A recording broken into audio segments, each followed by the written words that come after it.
はい、皆さん、こんにちは。今日のセミナーのワシントン DC のですね、開発案件のセミナーということでございますが、まずですね、国際不動産エージェント代表の市川貴士と申します。私の方からですね、今日のセミナーの趣旨、何をどういう話をするかというかですね、今までやってきているセミナーとちょっとポイントが違いますので、お話をさせていただきたいと思います。私は国際不動産エージェント代表の市川貴久と申します。私のキャリアは、もちろん海外不動産はですね、今、副社長、共同創業者の副社長鈴木と一緒に、この国際不動産エージェントは立ち上げて3年、一緒に仕事をしてもう8年ぐらいということになるんですが、私のキャリアはもともと日本で、今コスモスイニシアという会社、昔のリクルートコスモスという会社で、マンションデベロッパーで開発の仕事とか販売の仕事、マーケティングの仕事をずっとやってきました。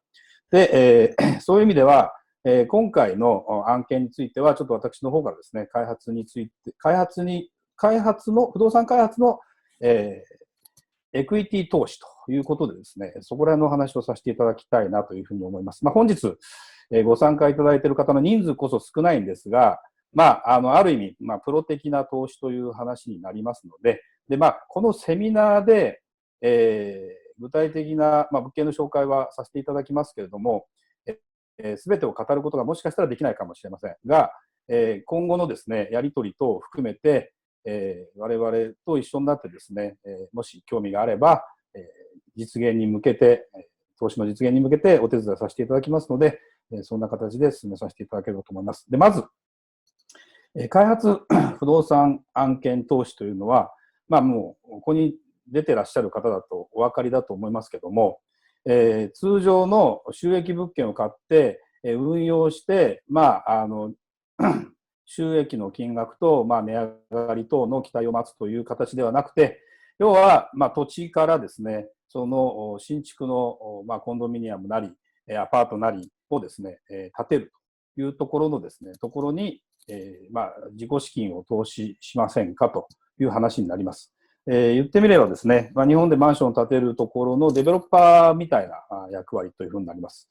で、今回はもちろん場所はアメリカになります。で、まず我々がなぜアメリカを推しているかというと、そもそも東南アジアでもこのような話があります。で、東南アジアの方が一見利益率的には高く見えますが、なかなかですね、やっぱり進捗の問題とか、いろんな課題がありますので、東南アジアをご紹介する前にですね、まず先進国、その中でもアメリカという、まず法的にはしっかりしている国の案件をご紹介したいというふうに思っております。で、もちろん弊社のですね、取引先についてはアメリカ他のエリアで日本人の方もいらっしゃるんですが、今回ですね、この後講師を務めていただきますデビッドさん、にですね、その開発の案件を持ってきていただいてますので、お話をしていただいて、で通訳をですね、弊社鈴木の方が随時入れさせていただいて、ご説明させていただきたいと思います。で、デビッドさんは、奥様が日本の方ということで、今日はですね、実は日本に一時帰国されていると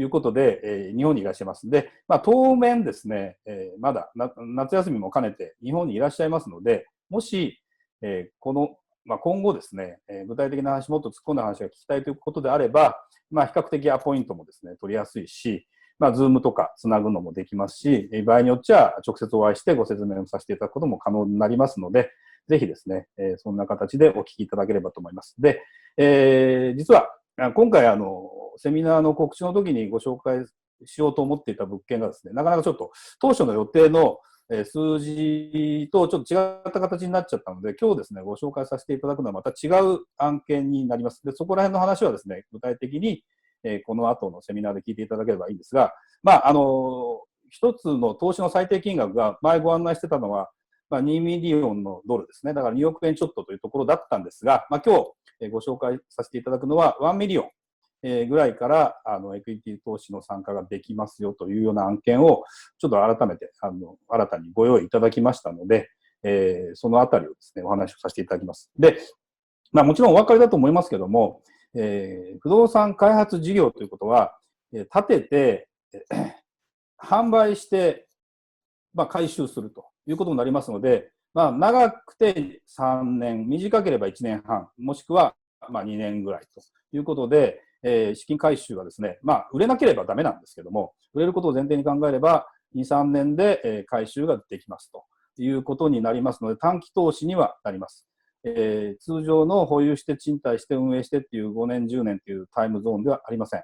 ただし、出口がですね、要はマーケットがしっかりしている場所で、販売をですね、がちゃんとできれば、そこに関してはですね、回収できるという見込みが立ちますので、そんなこともあって、今の日本で不動産をやるよりはですね、実はアメリカの、住宅がニーズがですね、あって、で、供給がそんなに実は多くなくて、あとは進捗の腕と、販売に関してもですね、腕というところにもちろん託すということにはなります。で、もちろんお金を出して、あとは、基本的には自分で何かやるというよりも、その行方を見守るという形になりますので、通常の、出来上がったものを買って運用するよりはですね、いわゆるリスクということに関しては、当然開発なので高いと思います。ただ、これはプロがその事業を遂行していきますので、そのあたりのですね、信頼関係も含めて、いろいろもしやるとなったらですね、やっぱり具体的な形でお会いして進めていくという形になると思いますので、最終的にはですね、そのあたりはまだハードル含めてですね、いろいろあるとは思います。ただそこも含めてですね、私がもともとデベロッパーにいたということもありますので、我が社もですね、皆さんと一緒にお手伝いさせていただくことができますのでですね、ぜひそんなつもりでお聞きいただければと思います。それでは早速ですね、もうデビッドさんに代わってですね、物件の方のご紹介をさせていただければと思いますので、それではよろしくお願いいたします。では、はい。通訳の方、私の方で担当させていただきます。よろしくお願いします。Well, nice to meet you, everybody. My name is David Park. I'm currently in Tokyo with my family, but my business is in Washington, D.C. I am pleased to be presenting the mezz loan opportunities in Washington, D.C. デビッドさん、ワシントンにお住まいなんですけど、今、里帰りというか、奥様とお子さんと会いに日本に来ておりまして、はい、皆さんにこの投資機会をプレゼンいたします。So we're going to talk about why DC, Maryland, and Virginia, and then I'm going to talk about the investment offerings, and then talk about my team. 本当にざっくりとですね、ワシントン DC エリアの概況とですね、で、お話しした後に、もう具体的な開発案件のお話に行きます。So DC is in the middle of the East Coast of United States. Right. You can go And ahead. our region, DMV, is composed of Washington, D.C., Maryland, and Virginia. Because DC is so small and Maryland and Virginia are next to each other, we consider this one region and we call it DMV. ワシントン DC、アメリカの首都で東海岸にありますが、ワシントン DC 自体は非常にエリアが小さくて、都市圏自体は隣のメリーランド州とバージニア州に広く広がっておりまして、この3つ合わせて DMV リージョンと呼ばれている大都市圏になります。And DMV, this is a map of all the natural disasters in the United States. As you can see in the West Coast, California, we have a lot of earthquakes and wildfires. And then you have mountains in the Rockies. In the Central Plains, we have a lot of tornadoes. And along the Gulf of Mexico and the southern East Coast, we have a lot of hurricanes. But the Northeast, which Washington, D.C. is a part of, we have no natural disasters, which makes it a very good location for investments. アメリカって結構自然災害のある国で、西海岸の方は地震があり、中央部の方はトルネードがあり、沿岸部の方は、ハリケーンの被害が、多いとこなんですが、ワシントン DC のある北東部はそういった自然災害とほぼ無縁であるということが一つのポイントです。And the United States federal government is mostly located in Washington, D.C., and it employs 300,000 people in the government. This is the foundation of DMV's economy. if you look at the graph below, in 2008 through 2010, we had the so-called Lehman shock or housing crisis. During that time, while the private economy was collapsing, the federal government hired more people. Therefore, the DMV never suffered from a housing crisis. はい。ワシントンを含むアメリカでは、まず2008年前後にリーマンショックですね、ありました。アメリカ中の、不動産市況というのが大きく崩れたんですけど、その時期に、ワシントンは、連邦政府で、政府の雇用数を大幅に増やしたことによって、そのリーマンショックの痛手もほぼなくですね、はい、住宅危機というものも、経験してきませんでした。And this is not in the slideshow, Yep. but as you guys all know, we've had a lot of protests and riots throughout the United States the last weeks. But Washington, D.C. is the only place where the regular army was activated to protect the president and the government. So in Washington, D.C., we've had protests every day, but nothing has been destroyed. Is that the federal army or? Yes, the federal army. States have what's called the National Guard, and each state activated that, but federal army has only been sent to Washington, D.C., and nothing got destroyed. はい、皆さんもお聞き及びの通り、アメリカ各都市で今暴動が起こっている状況で、ワシントンもその例外ではない毎日のようにですね、抗議活動が行われていますけれども、ワシントンは全米で唯一連邦軍が投入されて治安維持に当たっているということで、他の都市に見られるような破壊活動というのは一切起こっていないようです。Yep. So this is Virginia side.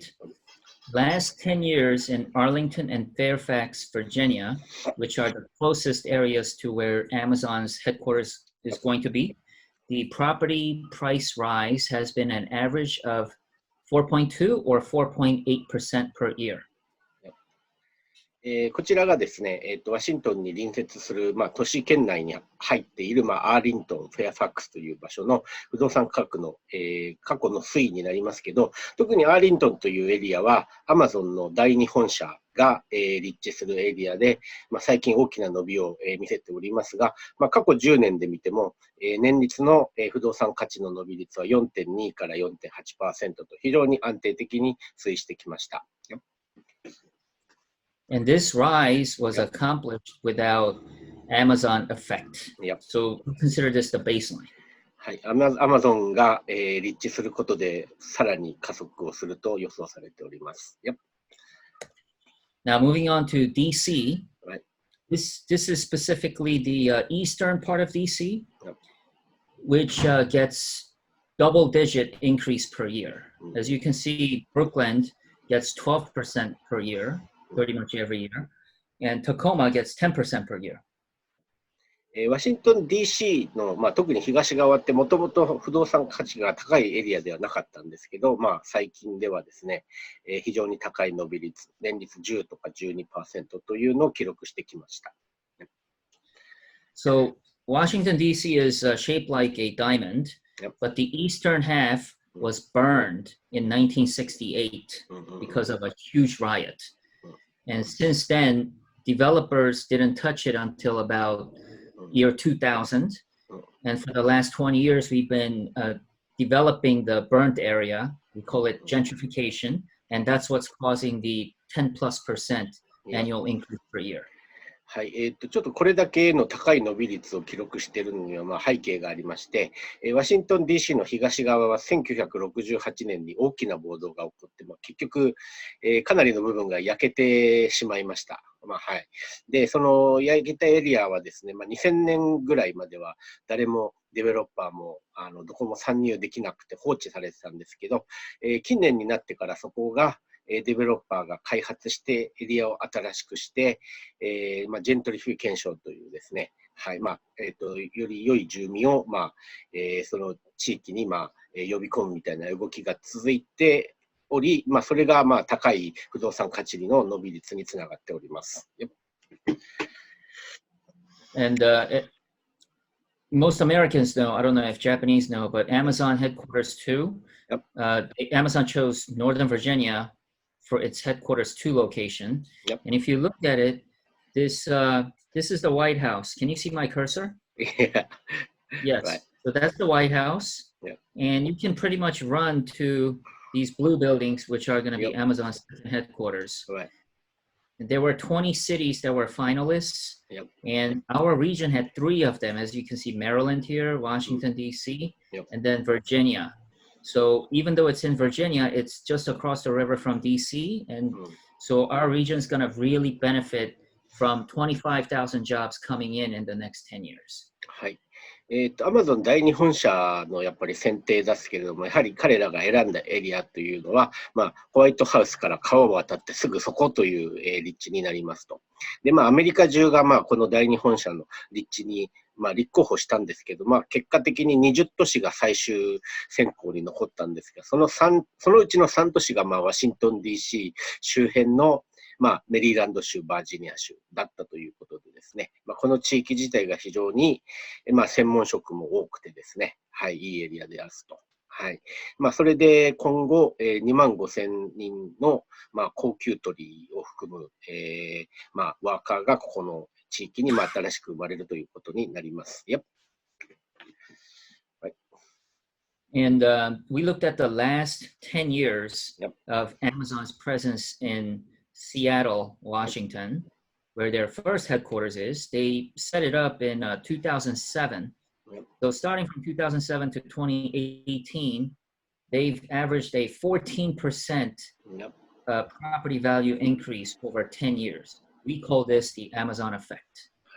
基本、アマゾンの本社があるところというのはですね、不動産価値が急速に上がりやすい。で、これは本社のあるシアトルのですね、はい、不動産価値の推移なんですけど、年率 14%、これが Amazon エフェクトと言われており、それがワシントン DC エリアでも起こると、予想されております。Yep. And you can look at the graph here. Between 2008 and 2010, you can see Seattle also did not suffer from the housing crisis, probably because of Amazon. はい、そのリーマンショックでアメリカ中が、かなり大変な状態になった時でさえ、このアマゾンのあるシアトルのエリアはそんなに大きな影響を受けていないというのも、おそらくアマゾンが、価値を守ってくれたと言われております。はい。Now we're going to look at various cities that are popular among Asian investors. First one is Las Vegas. If you look at the bottom slides, you can see the Lehman shock was really visible in terms of price and sales. And on the right side, we show the DMV, DC, Maryland, and Virginia. You can see we never dropped. We went sideways, but we didn't drop. I want you to see that. リーマンショックの過程で、非常に大きな不動産下落があった都市としてラスベガスがありますが、本当にそれって 60% ぐらい一気に落ちちゃったような状況なんですが、右の方に書いてあるワシントン DC 都市圏に関して言うと、リーマンショックの影響がほぼないというのがお分かりになると思います。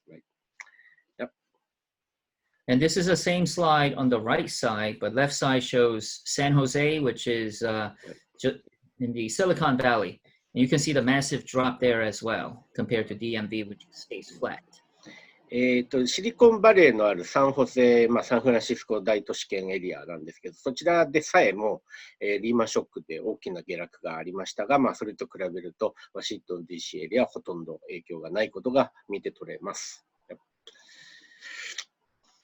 Anything from Miami? In fact, Miami has never recovered from 2007. マイアミという場所は、さっきのラスベガス同様ですね、大きな、リーマンショックの下落があった都市ですけど、そこから、回復というのも、リーマン前の数字にまだ達してないということです。はい、San Diego also suffered, the Southern California. サンディエゴに関してもですね、はい、ロサンゼルスに関しても基本的に、下落は、相当程度しております。はい。Now, this is just a property tax comparison. I've been told that Japanese investors like Ohio and Texas, so I just picked those 2 states. On the left side, you see DC Virginia. Yes. The tax rates and property taxes assessed for a home of $500,000 in all 5 states. You can see we have much less taxes. はい、固定資産税ですね。アメリカで不動産投資する上では非常に大きなウエイトを占める固定資産税なんですが、日本人がたくさん飼ってる、日系企業も多いオハイオとかテキサスなどの、税率を見てください。1.3 から 1.9% なんですが、ワシントン DC っていうのは 0.572% ですね。これ多分アメリカで一番安い税率だと思いますが、この都市圏というのは基本的にアメリカでも最安値水準の税率になっています。So in the DMV, buying a house with cash takes about 2 weeks to close. 現金でですね、不動産買われる場合というのは、オファーしてから、決済まで2週間で、いけるというところです。But of course, this doesn't matter for mezz loans. あとは、これから説明します。So COVID-19 is a new phenomenon, but our initial assessment is that retail and commercial office real estate is not doing so well. Retail stores are going out of business, closing.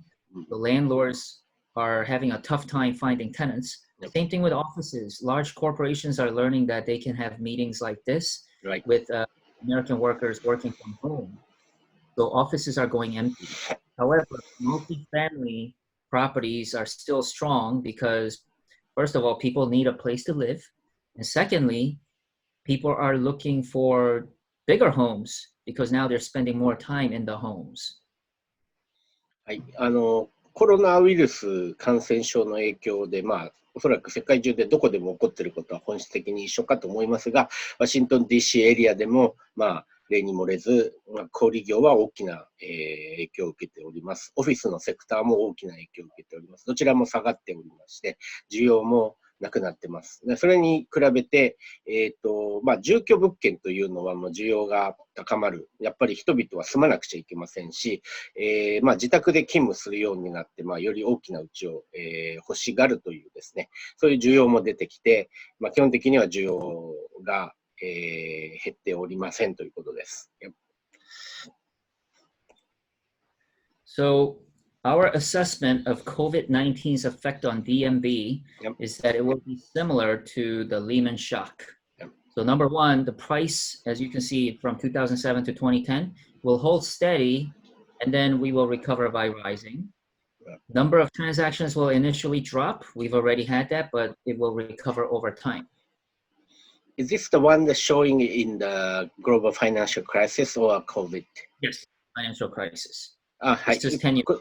こちらはですね、10年前の、リーマンショック時のですね、ワシントン都市圏内の値動きと、不動産の値動きと、制約件数ですけれども、見て通りですね、制約件数は一時下がってまた持ち直した。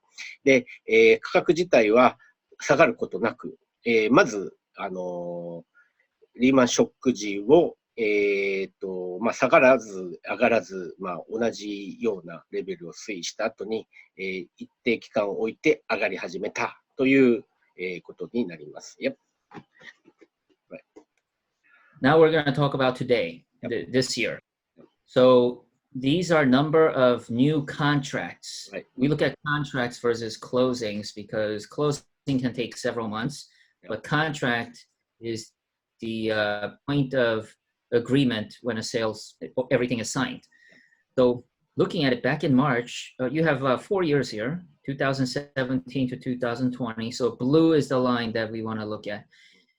We started to lock down in middle of March. So number of transactions fell greatly. Lowest was early April. But then as you can see, we began rising rather quickly. And now we've actually exceeded all previous years for 2 weeks in a row. Right. Since the end of May. So we've completely recovered and then exceeded just within 3 months. So it shows how strong the DC market is. はい。こちらがですね、ワシントン DC エリアの、不動産の契約ベースの、件数になります。ロックダウンがワシントンの場合は3月中旬で、一番制約件数が減ったのが4月の、上旬だったんですけれども、今はそこから3ヶ月を経過して、すでに契約ベースでは前年を上回るまでに、また戻ってきておりまして、非常に需要の強いマーケットであるということがわかるかと思います。Now, this is Maryland. Maryland, we've also accomplished very quick recovery, and we've exceeded the previous years at the end of April, as well as April 24th, we've exceeded all 3 years as well. So I would say Maryland recovered even faster than DC. こちらがワシントン DC の隣のメリーランド州のデータなんですけれども、ワシントン DC 以上に早く回復して、前年を上回るような、そういう数字にすでになっております。This one is Virginia. Virginia recovery has not been as quick for under $1 million because Arlington County, Virginia, most homes are over $1 million. So demand for smaller apartments, it's really driven by lack of units for sale. So when we get to the unit that I'm presenting, it's the only new condo building being built in all of Arlington County. So this is limited by the available stock of properties.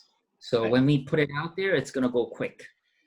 こちらがですね、ワシントン DC の西側に隣接するバージニア州のですね、数字ですけど、契約ベースの件数は、ワシントン DC やメリーランド州に比べて、それほど回復が早くはないんですけど、これは、一重にですね、$1 ミリオン以下の物件の供給が非常に少なくて、基本的にはもう Amazon の本社が出るくらいなので、1ミリオン以上の新しいコンドミニアムが供給されたら皆さんそれを買うというマーケットになっているので、こういう数字になっているということです。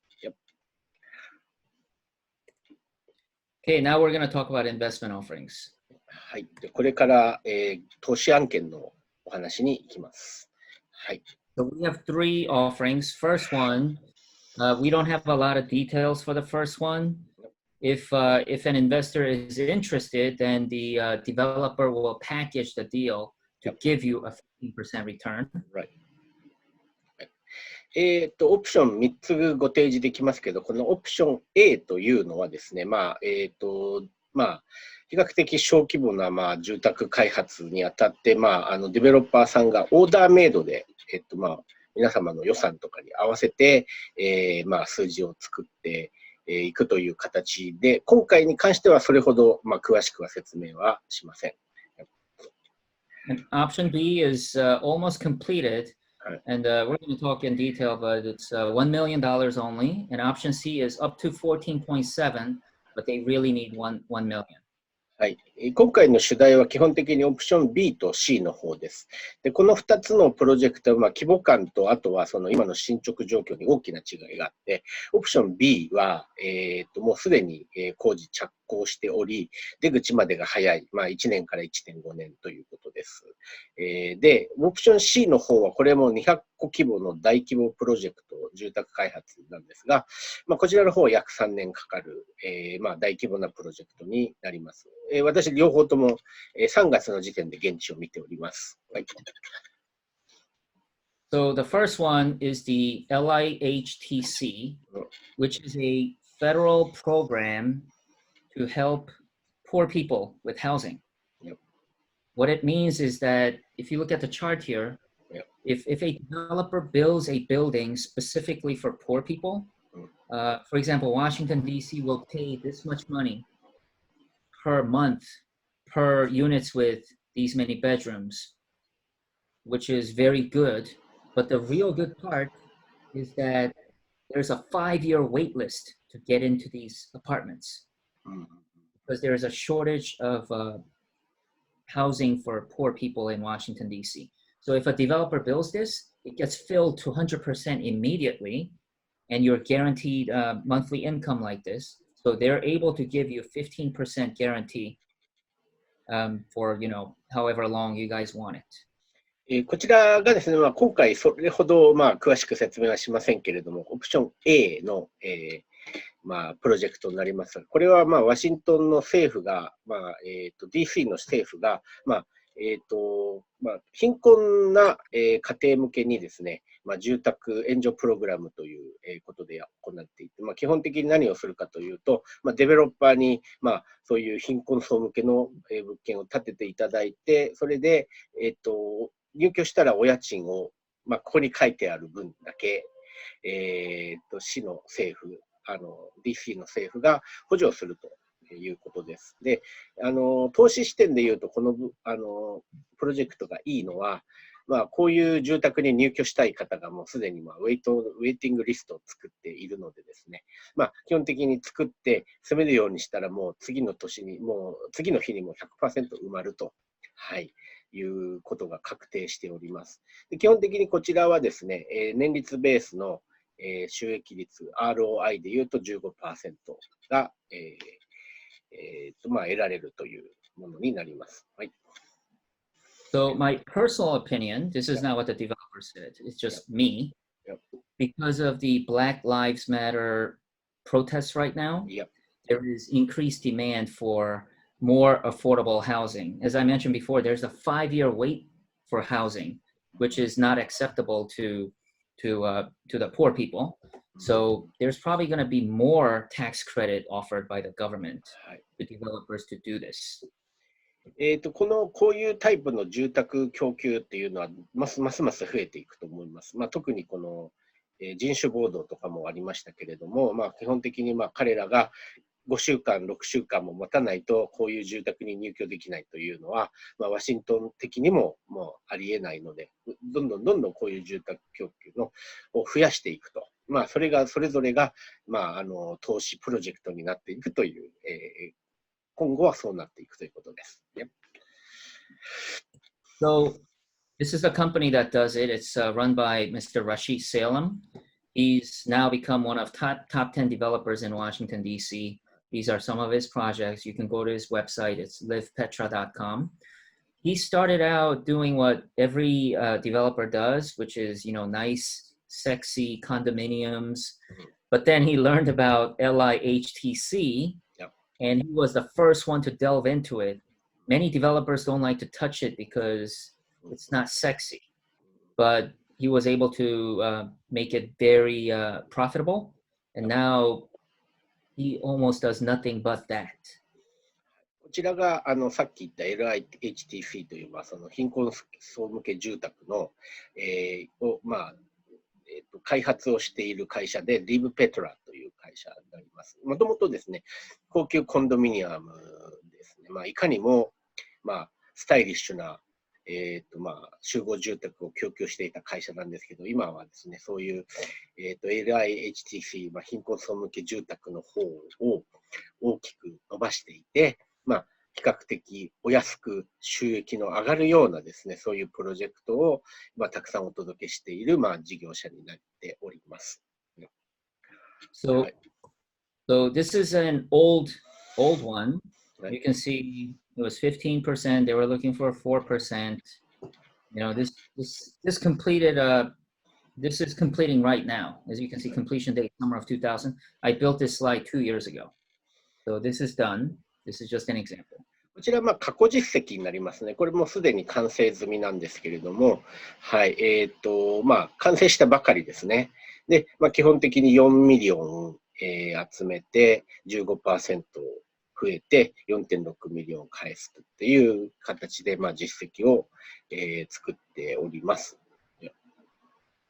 Now this one,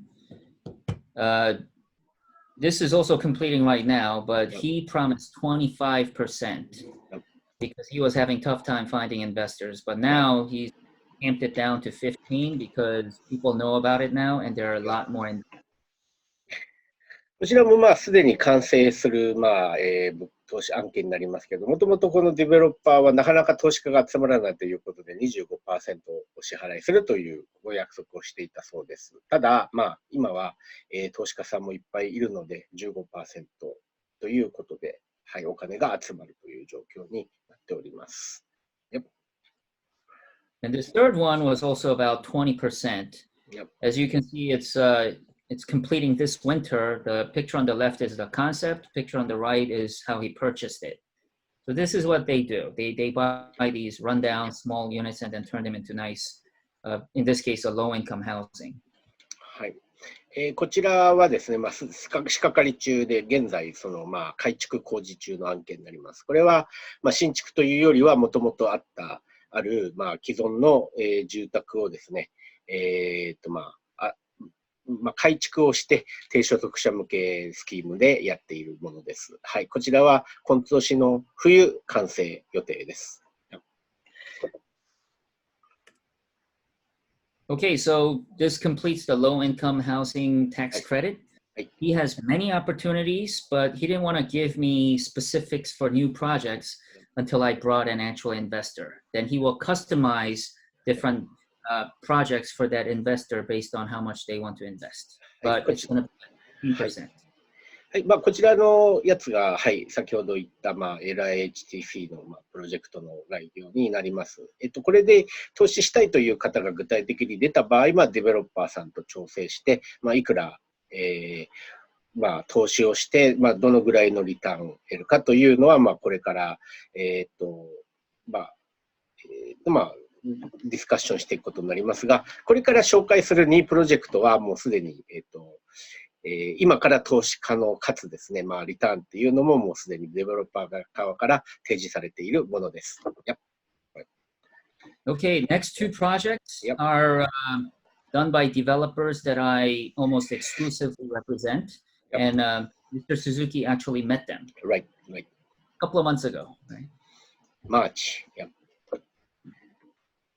こちらですね、私も3月に物件見ているですね、ワシントン DC の、対岸のバージニア州アーリントンっていう、はい、アマゾンが来る町の、すでに仕掛かり中で、工事を途中の、物件になります。こちらはもう本当に高級取り向けの、コンドミニアムということです。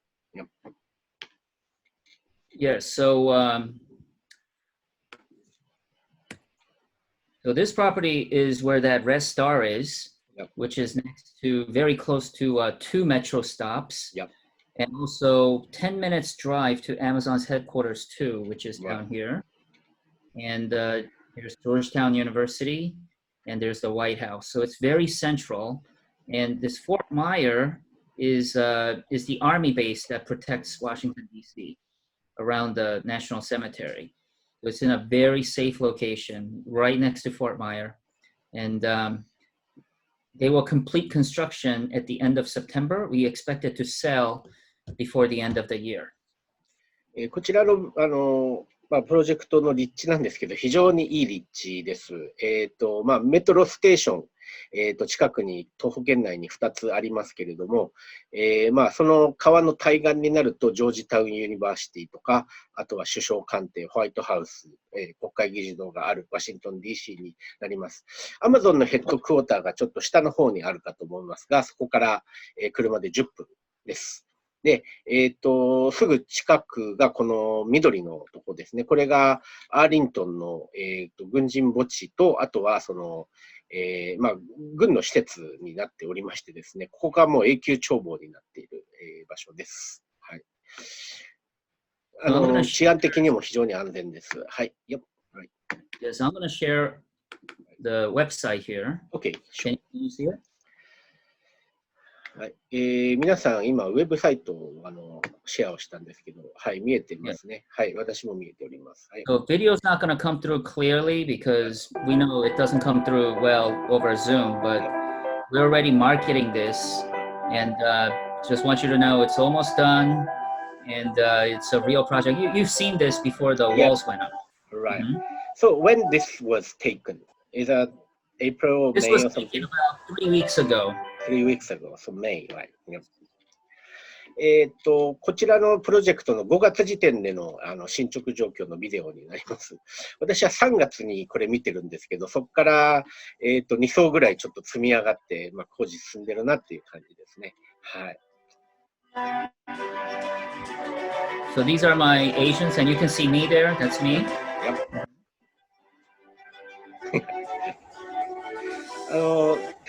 向こう側に見えるのがこの軍の施設です。この緑の場所ですね。はい。ここには何も立たないです。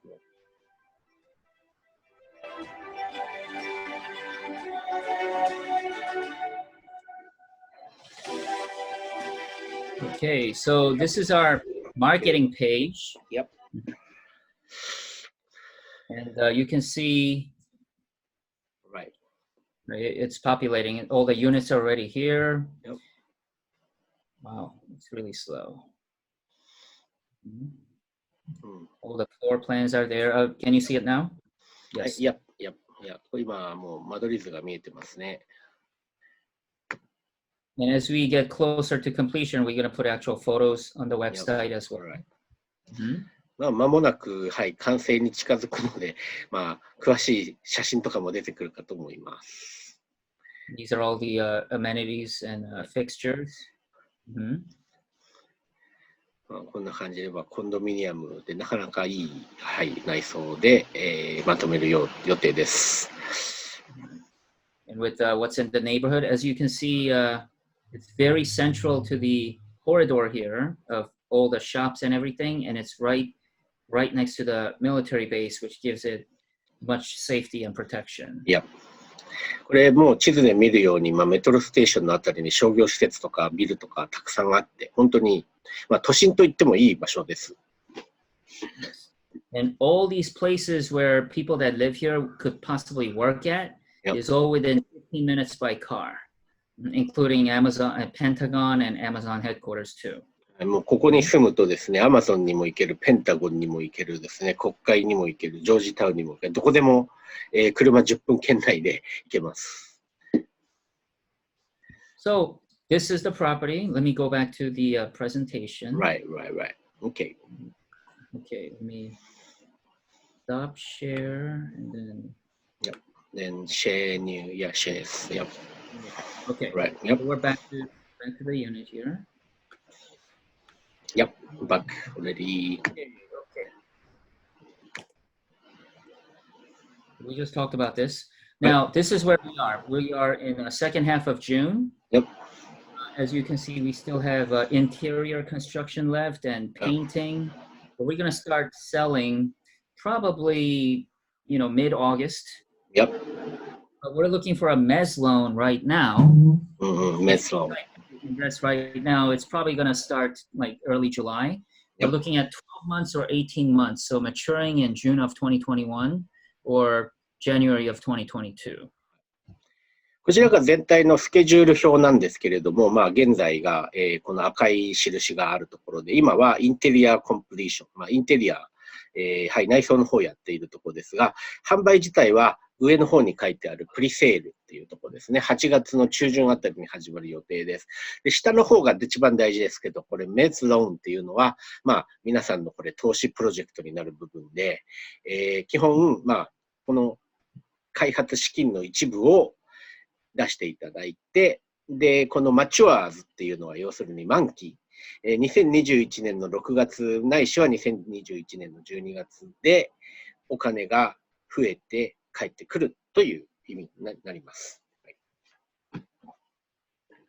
So this is the offer. They're seeking just $1 million to pay off some of their loans so that they can get more loan for the next project, which is Ardennes. So we're looking at $1 million for 12 months at 15% with the option of extending it for 6 months with the balloon price, as you can see in green. こちらがですね、100万ドルですね、1ミリオンドルを、投じた時の、満期時にいくら返ってくるかですけど、基本的に年率 15% 計算です。で、ちょうど1年後の6月、来年6月の満期を迎えるものの場合は 15% 増えて、1ミリオンが 1.15 ミリオンになって返ってくる。で、もう一つ半年伸ばして、1年半後の2022年1月に帰ってくる満期を迎えるプランであると、15% の 1.5 年なので、22.5% 増えて、1.225 ミリオンが返ってくるというお話になります。Yep. So that's our second option, option B. Yep. こちらをも選ばれて大丈夫です。Yes. It says D here, but this is option C. Right. As you can see, Mr. Suzuki was there. The site has not been torn down yet. Right. That's where it's going to be a 203 unit apartment complex. こちらがオプション C というものです。見るようにですね、203個の大規模プロジェクトがですね、さっき言ったバージニア州アーリントンとはまた別、逆側、北側ですね、ワシントン DC の北に隣接するメリーランド州のロックビルという場所に立つ、はい、203個。これは3年プロジェクトぐらいになります。はい。So, we're going to hit this again later on a better slide, but this is where we are. So you can see Washington, D.C. area on the left. In the center map, so this area is just north of D.C. You've been there. Yes. It's called North Bethesda. So D.C., Bethesda, North Bethesda. Bethesda and North Bethesda is where a lot of the congressmen live that work in D.C. because it has the best public schools in all of the United States. Yeah. Best high school in all of the United States is called Walt Whitman High School, and it's in Bethesda. この場所ですけれども、ワシントン DC の北の方にベセスタ、ノースベセスタっていう場所、こちら高級住宅地になって、東京でいう目黒みたいな場所です。学区も良くてですね、はい、国会議員とかの方は皆さんこちらに住んでいらっしゃいますが、この赤いドットのある場所に、建築されるプロジェクトになります。This is the actual site. As you can see, this is the metro stop, Twin Brook Metro Station.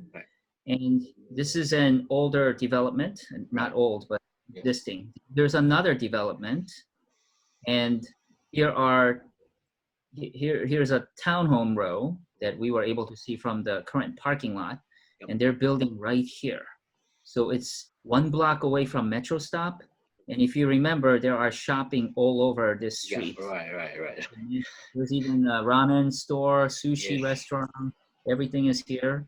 So this is the site. Location is unbeatable. It's right next to the residential area. この場所なんですけど、本当場所的にも非常にいい立地です。メトロステーションっていうのが赤いところで囲まれていると思います。そこからもう徒歩1分の場所に立つ住宅になります。はい、もうこういうロケーションっていうのは他になかなかっていうかほぼ出てこないです。So it looks like this now. Oh, Mr. Suzuki was there. Right. So you can see the new development behind the lot right here, and the townhomes here. And you can see it's a built-up mixed residential area. Yeah. So here's the gas station. This is the lot right here. Yeah. Can you see my cursor? Yes. Yeah, so this is the area. As you can see, it's just asking to be torn down. This is a very old building, unoccupied. They bought it. Right now, we're trying to remove this tree. Yep. And the government won't let us cut the tree down. So we bought a house to move the tree to. And then we're going to sell the house. It's really crazy. But so this is where it's going to be. It's a very nice, busy area with high potential for development. はい。大体この物件周辺の現時点での様子は大体わかるかと思うんですが、左下のガソリンスタンドがあるちょっと向こう側に茶色いですね、レンガの建物あるんですけど、それを取り壊して新しいレジデンスを建てるというお話になります。交通量もあって、人通りもあっていい場所です。So this is a concept sketch of how it's going to look. Right. Very nice, very new, latest design. Very beautiful. 設計予想図はこんな感じです。結構あんまりモダンな建物が比較的少ないエリアなのでかなり目立つと思います。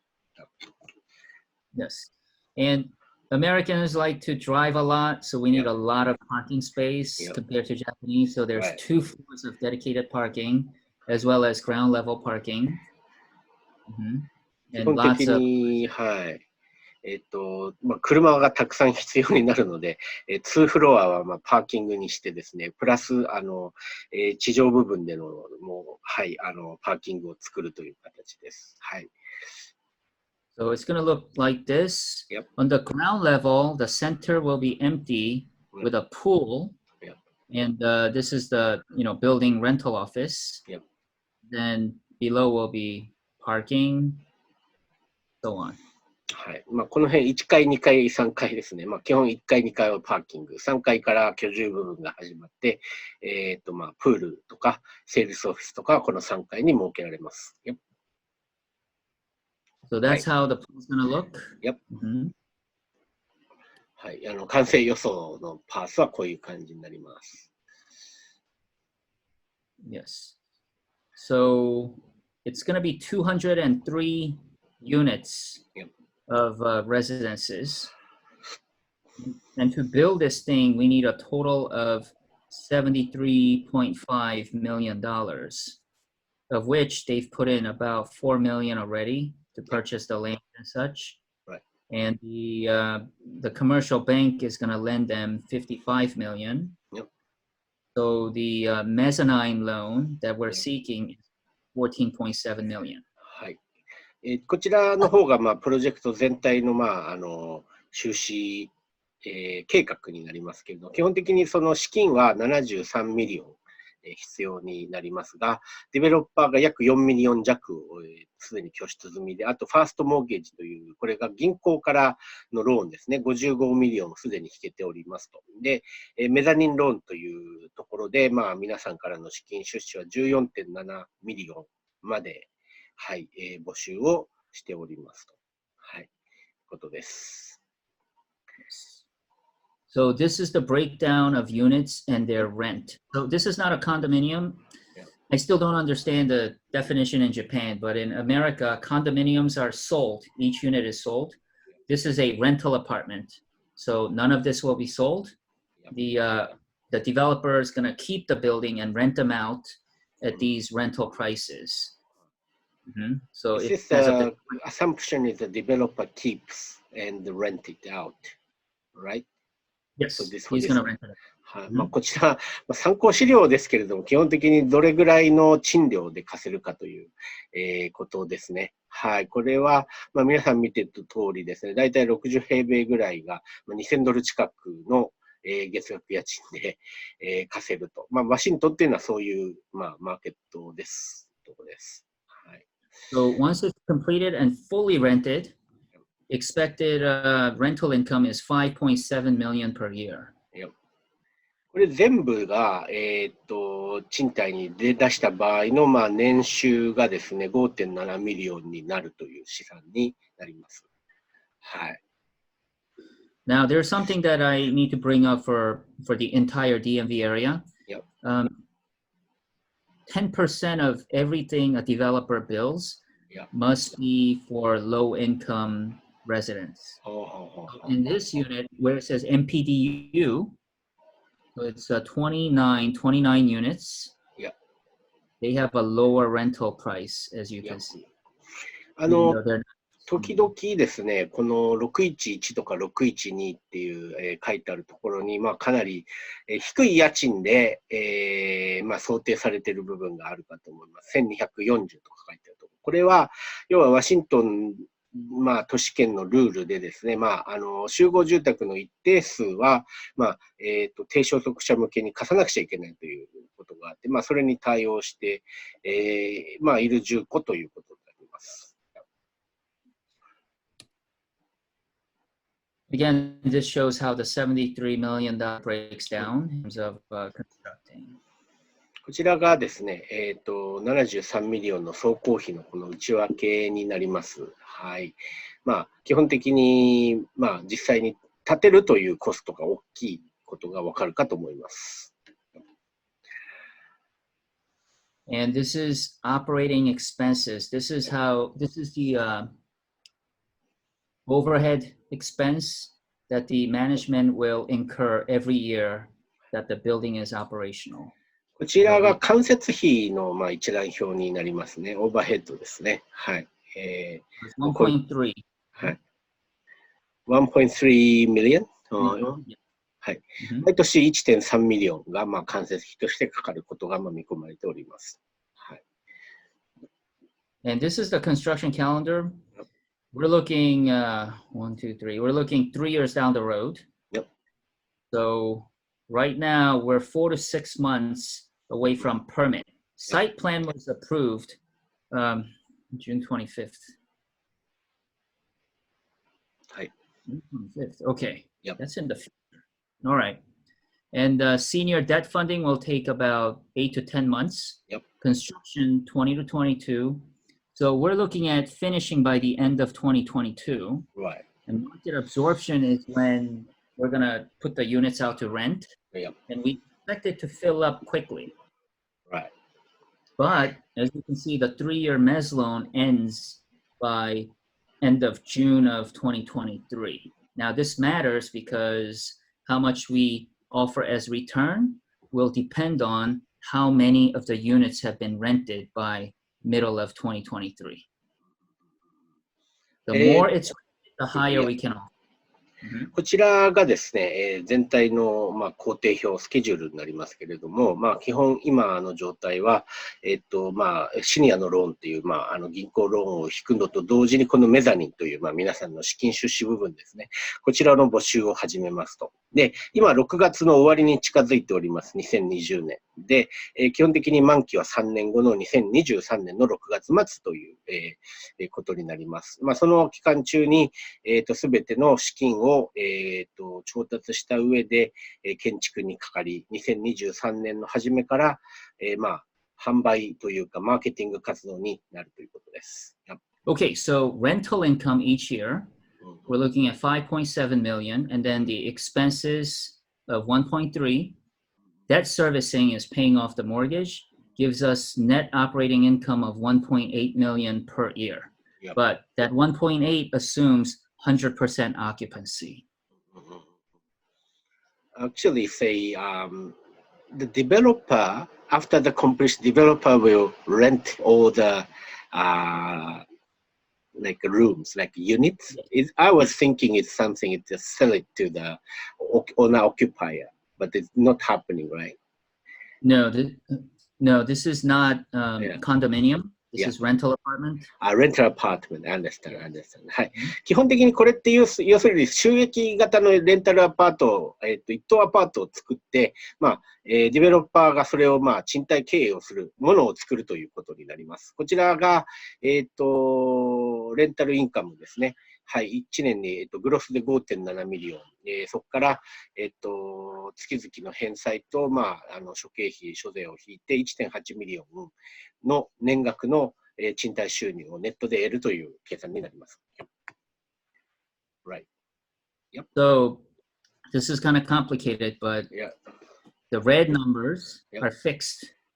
Yellow number is the variable. Right.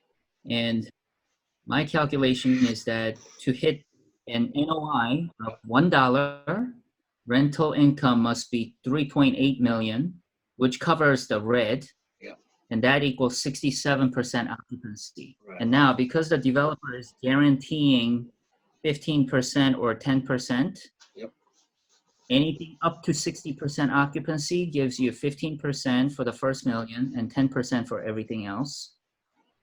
But to get 20% or 15%, you need 100% occupancy. So the variable is really between 67 and 100% occupancy. Are you able to understand that? ですね。はい。基本、変数の部分がこの、黄色で書いてあるレンタルインカムって部分です。これは実際に何室貸せるか、あるいはいくらで貸せるかっていう、その辺に関わってきますけれども、基本的に皆さんにお返しするですね、はい、まあ、収益というのは、この、お家賃と、まあ、入居率に関わってくる場所です。で、基本的に 67% の入居率である場合は、この 15% から 10% というですね、そういうリターンになりますけれど、これが 100% になる場合は、まあ、20% 乗せというところも、まあ、実現は一応計算上は可能になるということです。Yep. So here is the breakdown Yep. of the return. Yep. So they're really seeking $1 million. Right. So that 1 million, they're able to give you between 15 guarantee up to 20%. Yep. 20% if we achieve 100% occupancy by the end of the term, which is at the end of June of 2023. Yep. Yes. Mm-hmm. Rest of the money, so 1 million is up to 20%. Rest of the money up to 13.7 million Yep. is 10% guaranteed, possibly up to 15%. Okay. Yep. Are you able to understand that? はい。Yeah, I believe I understand. はい。こちらですね、皆様から集めるですね、メザニンローンの部分、出資の部分は、この1ミリオン、最初の1ミリオン部分と、それ残りの 13.7 ミリオン部分で、リ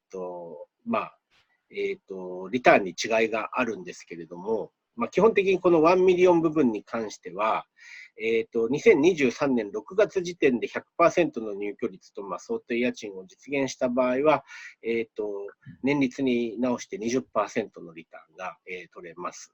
で、それが、67% であった場合、15% という形です。で、残りの 13.7 ミリオンに関しては、この、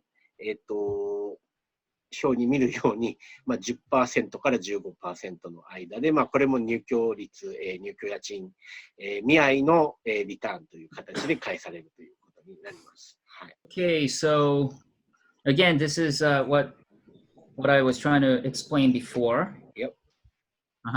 So between 67 to 88% occupancy, we're looking at 15% or 10%.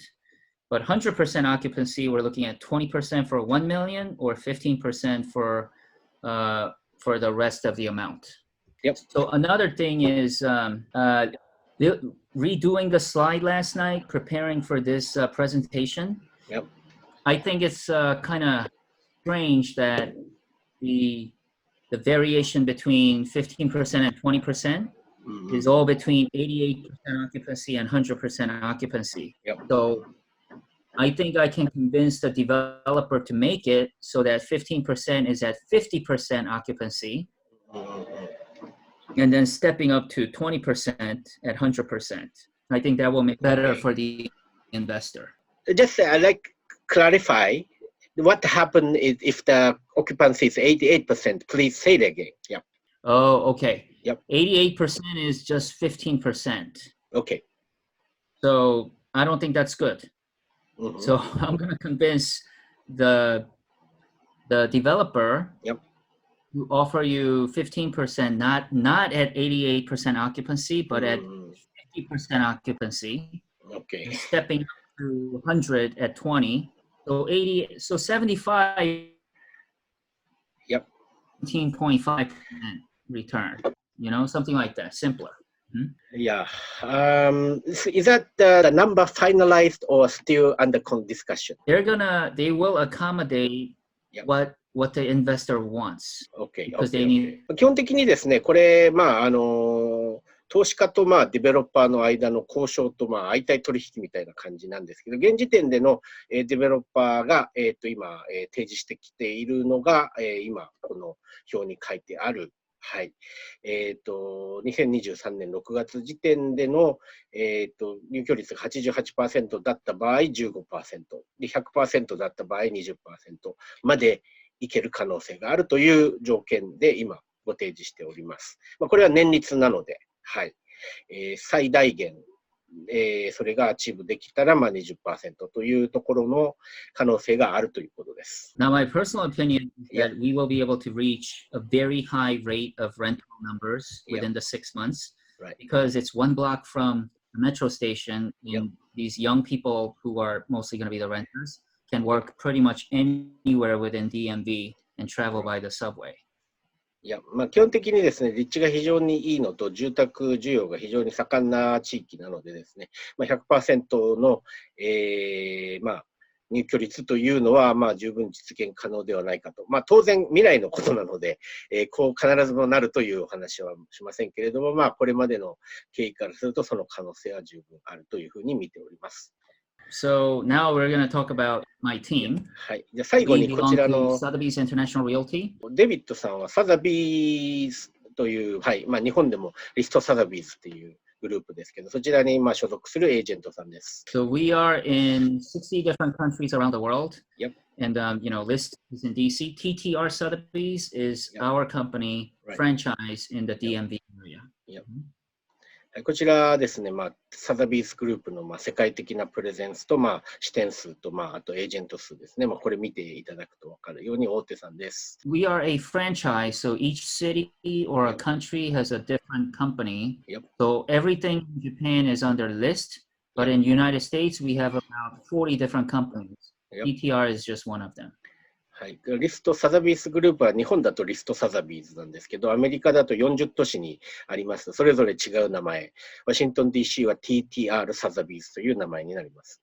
We in the DMV area have 8 offices in these regions. My personal office is in Arlington. Yep. はい。TTR サザビーズは、DMV、ワシントン DC にも、4つオフィスがあって、そのうちの1つです。はい。彼が、勤務しています。And this is my team. We have 7 people right now. Yep. And we are proud to have made the top 0.1% among all US teams in 2019. 2020 result is not published yet. はい、こちらなんですけど、本当にこのリストサザビーズグループの中でもトップエージェントが集まっているチームを、デビッドさんは率いているということです。And this is me. Yep. I have 18 years of experience in real estate. Yep. But I was also in the United States Army as an officer for 23 years. Yep. So I was a part-time real estate person while I was in the Army. And I have been to combat 5 times in the Middle East. いや、彼らはアメリカ連邦軍での、キャリアが長くて23年間、軍で、勤務しており、不動産っていうのも、やっておりましたけれども、今は、不動産専業でおりますということです。はい。今、青山の方にいます。はい。Yep. Yes, Aoyama. Yep. Yes, Minami Aoyama. Right. Yes. To summarize, we have option A, 15%. Yeah. Option B, also 15%. Option C is 20 to 15%. いや、はい。最後にまとめますけれども、基本、オプション A、B、C。オプション A は、年率 15% リターン。オプション B も 15% リターン。オプション C は入居率によって 15% から 20% リターンというお話になります。はい。それぞれ期間は違います。The difference between B and C is B is only for 1 year, extensible to 18 months. Yep. C is 3 years. はい、期間は B の場合は、1年から1年半、C の場合は3年ということが償還期間です。So now I will take your questions. はい。ご質問とかありましたら、チャットか、あるいは皆さんお顔出しして、お話できますでしょうか。はい。私から、コメントするとですね、オプション B は比較的早い1年から 1.5 年っていうところで、確実に 15% 取っていきたいという方に関して言うと、お勧めできるのかと、思います。はい、15% ですね。オプション C の場所はですね、ちょっと3年かかるんですけれども、結構 20% に近い年率のリターンっていうのは期待できるというところになりますので、3年間置いといてもいいよっていう方にはこちらをお勧めできるかと思います。はい、そういう形ですね。はい。市川さんから何か補足とかありましたらお願いします。いや、もう時間が過ぎているので、はい、もうこの後は個別に何かありましたらご相談いただきたいと思いますので、もう録画はこれで切っていいかなと思います。じゃあ、録画は終了いたします。じゃあ、セミナー自体はこれで終わりにして、あと残りたい方は残っていい。